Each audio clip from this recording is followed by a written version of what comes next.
Bonjour tout le monde, ici Spikey et je voulais vous parler d'une licence de jeu que j'aime beaucoup depuis mon enfance. Vous l'avez compris, aujourd'hui nous allons parler de Super Smash Bros. Et en parlant de ce sujet, je vais également parler de mes dessins et du rapport avec le jeu. Comme ça vous allez comprendre le rapport avec mon univers et Super Smash Bros. Parce que là j'en ai un peu marre qu'on me dit « Mais il n'y a pas de rapport avec Smash Bros, tu fais n'importe quoi, c'est tout pourri !» Super Smash Bros est un jeu Nintendo créé par Masahiro Sakurai.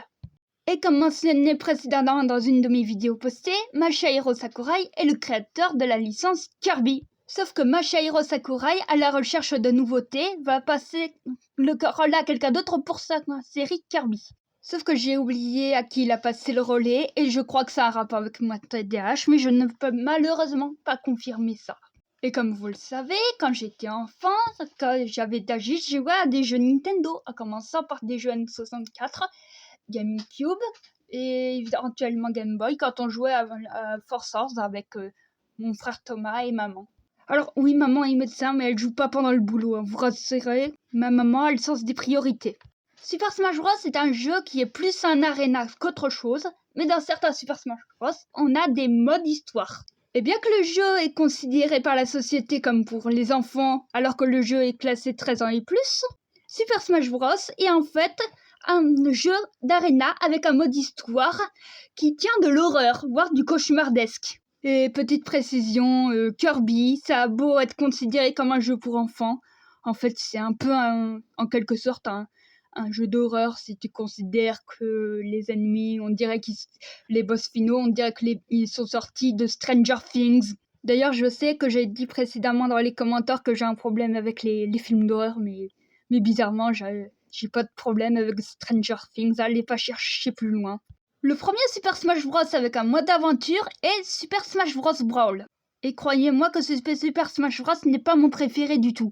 Thomas m'a dit l'information, Super Smash Bros Brawl, je l'avais depuis mon anniversaire de 2008.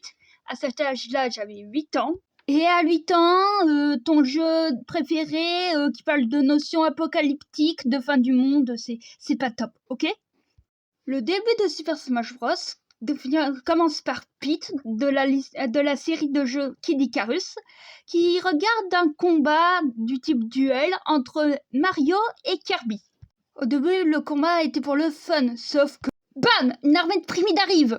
Zelda, percevant le danger qui entoure, va avoir tellement la flamme qu'elle va se taper avant d'arriver jusqu'au combat contre les primides. Avant de conclure cette vidéo, je vais vous montrer la comparaison avec le début de Bienvenue dans la 4e dimension. Sauf que cette fois-ci, je vais montrer la réédition colorisée sur tablette, donc sur Ibis Paint. Un début d'histoire paisible, auquel il y a 2 personnages qui sont ensemble, en train de profiter de la soirée. La version Smash World de Paxo, que je sais pas qui l'a créé, cet OC, et Lola, qui est l'un de mes OC. Quand soudain, des antagonistes mineurs veulent leur faire du tort. Les deux vont s'enfuir, arrivent dans la 4e dimension dans laquelle ils vont avoir des aventures du type Survival Horror. D'ailleurs, c'est rigolo, comment quelqu'un qui a un problème avec un film d'horreur peut faire un comic du genre Survival Horror. Je me le demande. Oui, c'est de moi que je parle, les gars. Là, je vais m'arrêter pour le moment de parler de Smash parce que sinon la vidéo va être trop longue, mais sinon je ferai d'autres vidéos sur le sujet où je parlerai des thématiques du jeu.